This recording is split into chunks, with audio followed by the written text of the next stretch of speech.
خانقاہی نظام کے اندر جتنی بھی ریاستیں مجاہدات اور مشقیں کرائی جاتی ہیں، اگر اس کا نچوڑ نکالا جائے تو اس کو ہم سوم یا روزے کے علاوہ کوئی نام نہیں دے سکتے، کیونکہ سوم کے اندر جو ہے بھوک پیاس اور نیند کو کنٹرول کر کے کم بولنے کی پریکٹس کرائی جاتی ہے۔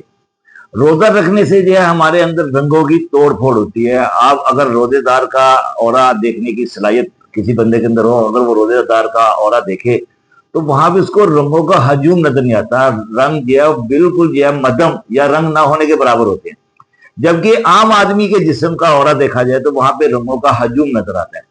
یعنی کہ رنگ جو ہے وہ مادی جسم کو کنٹرول کرتے ہیں، روحانی نقطہ نظر سے رنگ جو ہے وہ مادے کو تخلیق کرتے ہیں، اور رنگ جو ہے وہ روشنی سے نکلتے ہیں۔ تو روزے کی حالت میں بھوکا پیسا رہنے سے آپ کے جسم کے اندر رنگوں کا غلبہ جو ہے وہ ختم ہونا شروع ہو جاتا ہے، جس سے آپ کا جسم انتہائی لطیف ہو جاتا ہے۔ یہ لطافت جو ہے آپ کی روحانی صلاحیتوں کو، روحانی مدارس کو جو ہے آگے بڑھاتی ہے اور جو ہے اللہ تعالیٰ کی ذات کے قریب کرتی ہے۔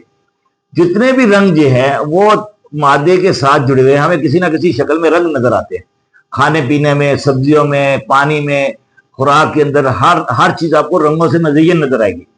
لیکن جب یہی رنگ جو ہے آپ اپنی باڈی کے اندر داخل کرنا بند کر دیتے ہیں تو آپ کے جسم کو تخلیق کرنے والی روشنی جو ہے، جس کو ہم انرجی کہتے ہیں، اس کے اندر رنگوں کا ہجوم جو ہے بالکل ہی ختم ہونا شروع ہو جاتا ہے۔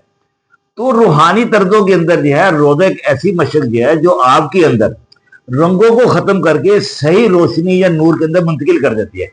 تو یہی نور جو ہے پوری کائنات کے اندر اللہ تعالیٰ کی صفات کی شکل میں کام کر رہا ہے۔